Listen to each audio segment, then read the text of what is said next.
ನಾನು doctor Gnananda international and legal consultant. ಹೇಗಿದ್ದೀರಾ? ನನ್ನ ಕನ್ನಡ ಉಚ್ಚಾರಣೆ ಸರಿಯಾಗಿ ಅರ್ಥವಾಗದಿದ್ದರೆ ನಾನು ಈ ವಿಡಿಯೋದಲ್ಲಿ ಹೇಳಿದ ಎಲ್ಲ ವಿಷಯಗಳನ್ನು ಈ ವಿಡಿಯೋದ ಕೊನೆಯೆಲ್ಲ ಟೈಪ್ ಮಾಡಿ ಇಟ್ಟಿದ್ದೇನೆ. ಅದನ್ನು ಓದಿ ನಿಮಗೆ ಸಂಪೂರ್ಣವಾಗಿ ಅರ್ಥವಾಗುತ್ತದೆ. ನಾನು ಡಾಕ್ಟರ್ ಜ್ಞಾನಂದ ಇಂಟರ್ನ್ಯಾಷನಲ್. ಹೇಗಿದ್ದೀರಾ? ನನ್ನನ್ನು ಭೇಟಿ ಮಾಡಲು ಬಯಸಿದರೆ 10 ದಿನ ಮುಂಚಿತವಾಗಿಯೇ ನನ್ನ ಅಪಾಯಿಂಟ್ಮೆಂಟ್ ತೆಗೆದುಕೊಳ್ಳಬೇಕು. ನೀವು ಯಾವ ಕೋರ್ಸ್ ಮಾಡಬೇಕೆಂದು ಯೋಚಿಸುತ್ತಿದ್ದೀರಾ? ಬೆಂಗಳೂರು ನನ್ನ ಬಳಿ ಕೆಲಸ ಮಾಡಲು ಬಯಸುತ್ತೀರಾ? ಸ್ಕ್ರೀನ್ ಮೇಲೆ ಕಾಣುವ ಸಂಖ್ಯೆಗೆ ಕೇವಲ ವಾಟ್ಸ್ಆಪ್ ಮಾತ್ರ ಮಾಡಿ, ಕಾಲ್ ಮಾಡಬೇಡಿ. ನಾನು ನಿಮಗೆ ಕರೆ ಮಾಡುತ್ತೇನೆ. 10 ದಿನ ಕಳೆದ ನಂತರ ನಾನು ಕರೆ ಮಾಡದಿದ್ದರೆ ಮಾತ್ರ ನೀವು ಕರೆ ಮಾಡಿ. ನೀವು ಅಲ್ಲೋಪತಿ ಪ್ರಾಕ್ಟೀಸ್ ಮಾಡುತ್ತಿದ್ದೀರಾ? ಅಲ್ಲೋಪತಿ ಅಂದರೆ ಇಂಗ್ಲಿಷ್ ವೈದ್ಯಂ. ಇಂಜೆಕ್ಷನ್ ಹಾಕುವುದು, ಟ್ಯಾಬ್ಲೆಟ್ಗಳಿಗೆ ಪ್ರಿಸ್ಕ್ರಿಪ್ಷನ್ ಬರೆಯುವುದು, ಸೆಲೈನ್ ಹಾಕುವುದು, ಇವುಗಳಂತೆ ಚಿಕಿತ್ಸಾ ಮಾಡುವುದನ್ನೇ ಅಲ್ಲೋಪತಿ ಎನ್ನುತ್ತಾರೆ. ನಿಮಗೆ DMHO ಅಂದರೆ district medical and health officer ಮತ್ತು ಹೆಲ್ತ್ ಆಫೀಸ್ನಿಂದ ತೊಂದರೆಗಳಾಗುತ್ತಿವೆಯಾ?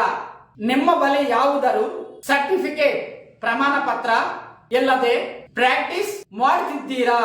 ನೀವು ಪ್ರಾಕ್ಟೀಸ್ ಮಾಡಬಾರದು ಎಂದು ಹೇಳುತ್ತಿದ್ದಾರಾ?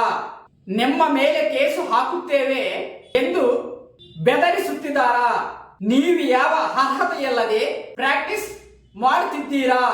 Rural medical practitioner membership certificate ಇದೆ ಎಂದು ತೋರಿಸಿದರೆ ಇದು ಸಾಲದು. ನೀವು ಅಲ್ಲೋಪತಿನಲ್ಲಿ ಏನು ಓದಿದ್ದೀರಿ ಅದನ್ನು ತೋರಿಸಿ ಎಂದು ಹೇಳುತ್ತಿದ್ದಾರಾ? ನೀವು ಅಲ್ಲೋಪತಿನಲ್ಲಿ ಏನು ಓದಿಲ್ಲದ ಕಾರಣ ನಿಮ್ಮ ಮೇಲೆ FIR ಹಾಕಿ ಜೈಲಿಗೆ ಕಳಿಸುತ್ತೇವೆ ಎಂದು ಹೇಳುತ್ತಿದ್ದಾರಾ? ನೀವು ಈಗ ನಿದ್ರೆ ಮಾಡಲಾಗುತ್ತಿಲ್ಲವಾ? ಯಾರಾದರೂ ಬಂದು ಯಾವಾಗ ಕೇಸು ಹಾಕುತ್ತಾರಾ ಎಂದು ನೀವು ಭಯಪಡುತ್ತಿದ್ದೀರಾ? ನೀವು ಏನು ಓದಿದ್ದೀರಿ ಎಂದು ಯಾರಾದರೂ ಕೇಳಿದರೆ ಉತ್ತರ ಕೊಡಲಾಗುತ್ತಿಲ್ಲವಾ?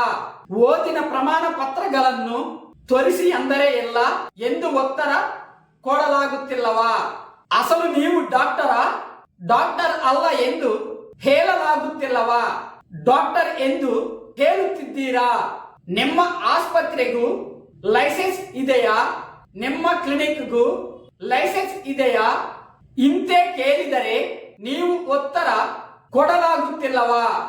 ನಿಮ್ಮ ಹೆಸರಿನ ಮುಂದೆ ಡಾಕ್ಟರ್ ಎಂದು ಬರೆಯಲು ಬಯಸುತ್ತಿದ್ದೀರಾ? ನಿಮ್ಮ ಆಸ್ಪತ್ರೆಗೆ ಲೈಸೆನ್ಸ್ ಬೇಕೆಂದುಕೊಂಡಿದ್ದೀರಾ? ನಿಮ್ಮ ಕ್ಲಿನಿಕ್ಗೆ ಲೈಸೆನ್ಸ್ ಬೇಕೆಂದುಕೊಂಡಿದ್ದೀರಾ? ಯಾರೇ ಕೇಳಿದರೂ ಸರ್ಟಿಫಿಕೇಟ್ಗಳನ್ನು ತೋರಿಸಲು ಬಯಸುತ್ತೀರಾ? ನೀವು ಕಾನೂನಿನ ಪ್ರಕಾರ ಕಾನೂನಿನಡಿಯಲ್ಲಿ ಪ್ರಾಕ್ಟೀಸ್ ಮಾಡಲು ಬಯಸುತ್ತೀರಾ? ಈ ಎಲ್ಲ ಪ್ರಶ್ನೆಗಳಿಗೂ ಪರಿಹಾರ ಮಾರ್ಗಗಳು ಮುಂದಿನ ವಿಡಿಯೋಗಳಲ್ಲಿ ಹೇಳಲಾಗುತ್ತದೆ. ಅವನ್ನೆಲ್ಲ ಮಿಸ್ ಮಾಡಿಕೊಳ್ಳಬಾರದೆಂದರೆ ಈ ಚಾನಲ್ ಅನ್ನು ಸಬ್ಸ್ಕ್ರೈಬ್ ಮಾಡಿ, ಲೈಕ್ ಮಾಡಿ, ನಿಮ್ಮ ಸ್ನೇಹಿತರಿಗೆ ಶೇರ್ ಮಾಡಿ. ನೀವು ಮತ್ತು ನಿಮ್ಮ ಕುಟುಂಬ ಸುಖವಾಗಿರಲಿ ಎಂದು ಹಾರೈಸುತ್ತೇನೆ. Wish you all the best.